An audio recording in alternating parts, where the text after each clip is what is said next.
This channel does not promote any violent, harmful, or illegal activities. All content provided by this channel is meant for an educational purpose only. বাংলাদেশে অনুপ্রবেশকারী হওয়ার অভিযোগে পঞ্চায়েতের সদস্যপদ হারিয়েছিলেন lovely Khatun, নিশ্চয়ই মনে আছে। তৃণমূলের 21শে জুলাইয়ের আগে দলের নেতা কর্মীদের সঙ্গে দেখা গেল এই লাভলিকে। ধর্মতলায় তৃণমূলের শহীদ সমাবেশ, সেখানে যোগ দিতে কলকাতায় হাজির লাভলি খাতুন। গীতাঞ্জলি স্টেডিয়ামে তৃণমূলের 21শে জুলাইয়ের ক্যাম্পে দেখা গেল মালদার রশিদাবাদ পঞ্চায়েতের অপসারিত প্রধানকে। সুব্রতোষ আমাদের প্রতিনিধি আমাদের সঙ্গে রয়েছেন। সুব্রতোষ, স্বাভাবিক প্রশ্ন ওঠাই উচিত, তার কারণ লাভলি খাতুনের এই সদস্য পদে চলে যায়। আমরা তার খবর সম্প্রচার করার পর কিন্তু তাকে তৃণমূলের এই প্রস্তুতি সভায় দেখা যাচ্ছে। হ্যাঁ দেখো, প্রথম থেকে যখন আমরা খবর করি তখনই কিন্তু তৃণমূল একটা ভীষণ রকম ভাবে অস্বস্তির মধ্যে পড়ে গেছিল এবং তারপরে পরবর্তীতে আদালতের নির্দেশ এবং প্রশাসনিক তদন্তের পরে তাকে প্রধান পদ থেকে অপসারণ করা হয়।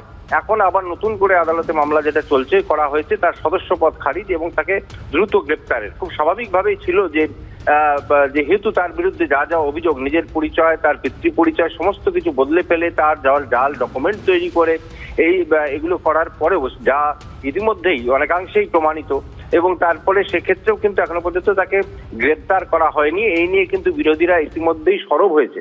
সেখানে তৃণমূলের যারা জেলা নেতারা তারা একটু এড়িয়ে যাওয়ার চেষ্টা করছিলেন বিষয়টা নিয়ে, কিন্তু আজকে একেবারে তৃণমূলের 21শে জুলাইয়ের সমাবেশে তাকে দেখা গেল এবং শুধু তাই নয়, সেই ভিডিও ইতিমধ্যেই ভাইরাল হয়ে যাচ্ছে যেখানে তিনি সেখানে রিল বানিয়ে সেখানে সেগুলো পোস্ট করা হয়েছে।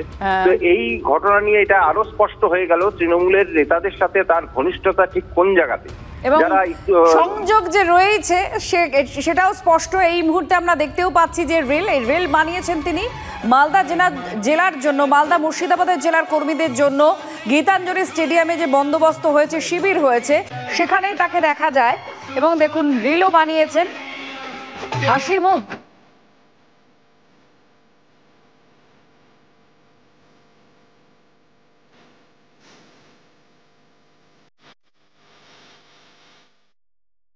ধর্মতলায় তৃণমূলের 21শে জুলাই সমাবেশে যোগ দিতে বিভিন্ন জেলা থেকে এসছেন দলের কর্মী সমর্থকরা, এখনো আসছেন। রবিবার সন্ধ্যায় মেদিনীপুর স্টেশন থেকে ট্রেনে চড়ে কলকাতার উদ্দেশ্যে রওনা দিলেন তৃণমূলের সমর্থকরা। জেলা সভাপতি সুজয় হাজরা নেতৃত্বে মেদিনীপুর স্টেশনে চালু হয়েছে সহায়তা কেন্দ্র। শুধু ট্রেনই নয়, প্রায় 2000 বাস নিয়ে মেদিনীপুর থেকে কলকাতায় আসছেন তৃণমূলের কর্মী সমর্থকরা।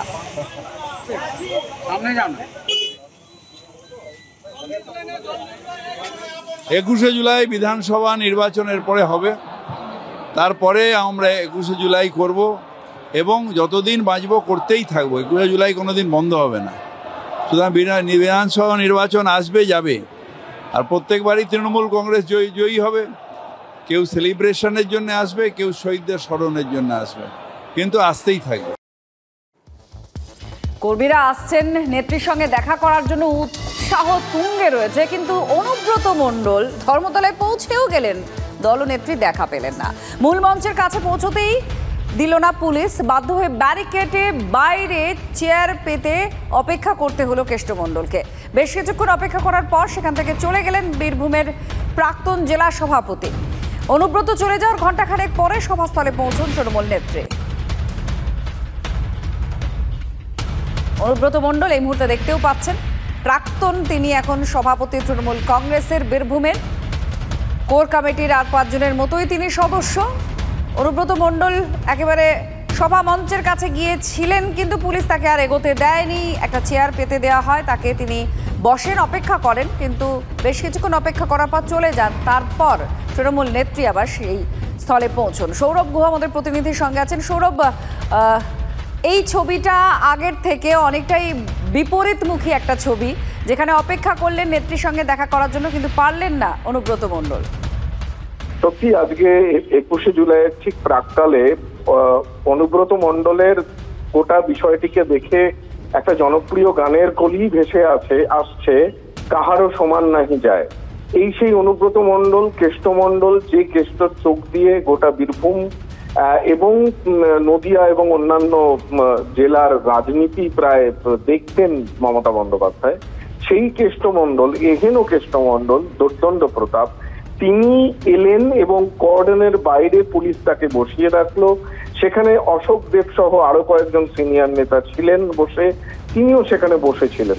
তুলনায় তাকে আজকে বেশ একটু মানে ঝলমলে দেখাচ্ছিল। এবং তারপরে যেটা ঘটলো যে কারো পরামর্শে তিনি একেবারে পেছনের দিকে, মানে 21শে জুলাই মঞ্চের পেছনের দিকে যে আরেকটি কর্ডন করা হয়েছে সেই দিকে, বাইরের দিকে চলে যান। এবং তারপরে কিন্তু আর অনুব্রত মণ্ডলকে সেখানে দেখা যায়নি। এই যে দেখা না যাওয়া, এর পেছনে কি তাকে কোনো নির্দেশ দেওয়া হয়েছে, এটা নিশ্চিতভাবে এখনো পর্যন্ত জানা যায়নি। তবে ওখানে মমতা বন্দ্যোপাধ্যায় এসেছিলেন, ওই কর্ডনের ভেতরে ফিরহাদ হাকিম, অরূপ বিশ্বাস সহ আরো অনেক নেতৃত্ব ছিলেন, শোভনদেব চট্টোপাধ্যায় এসেছিলেন দেখা করতে কেষ্ট মণ্ডল, কিন্তু দেখা হলো না। অনেক ধন্যবাদ। কালকের মঞ্চের দিকে অবশ্যই নজর থাকছে, কারণ কেষ্ট মণ্ডল তৃণমূল নেত্রী মমতা বন্দ্যোপাধ্যায় সবসময় তার প্রশংসা করেছেন, তার পাশে দাঁড়িয়েছেন। যখন তিনি বিচারাধীন জেলে বন্দী ছিলেন সেই সময়ও তিনি পাশে থাকার বার্তা দিয়েছেন, কিন্তু তারপরে আজ যে সময়ে উপস্থিত হয়েছে সেই সময় বলে দিচ্ছে অতীত রয়ে গিয়েছে বাকি সময়টা। পশ্চিম মেদিনীপুরে খড়গপুর শহরে আরোরা গেট এলাকায় শহীদ মঞ্চ ঘুরে দেখলেন প্রাক্তন বিজেপি রাজ্য সভাপতি দিলীপ ঘোষ। আর তৃণমূলের 21শে জুলাইয়ের পাল্টা খড়গপুরের গিরি ময়দানে জনসভা দিলীপ ঘোষের। তৃণমূলের শাসনকালে বিজেপির 250 নেতাকর্মী খুনের অভিযোগ তুলেছেন, তাই তৃণমূলের শহীদ দিবসের পাল্টা খড়গপুরে শহীদ শ্রদ্ধাঞ্জলি সভা করবেন দিলীপ। তৃণমূলের 21শে জুলাইয়ের সমাবেশে যোগ দিতে রাতেই পাথর প্রতিমা থেকে রওনা লঞ্চ আর ভুটভুটিতে নদী পেরিয়ে রায়দিঘি পৌঁছলেন তৃণমূলের কর্মীরা। রাস্তার আলো, সেই আলোতেই খাবারের বন্দোবস্ত। ভোরে রায়দিঘি থেকে বাসে করে কলকাতায় পৌঁছবেন তৃণমূল কর্মী সমর্থকরা। সভাস্থলে আগে পৌঁছে মঞ্চের সামনে থেকে দলনেত্রীর বক্তব্য শুনতে চান তারা।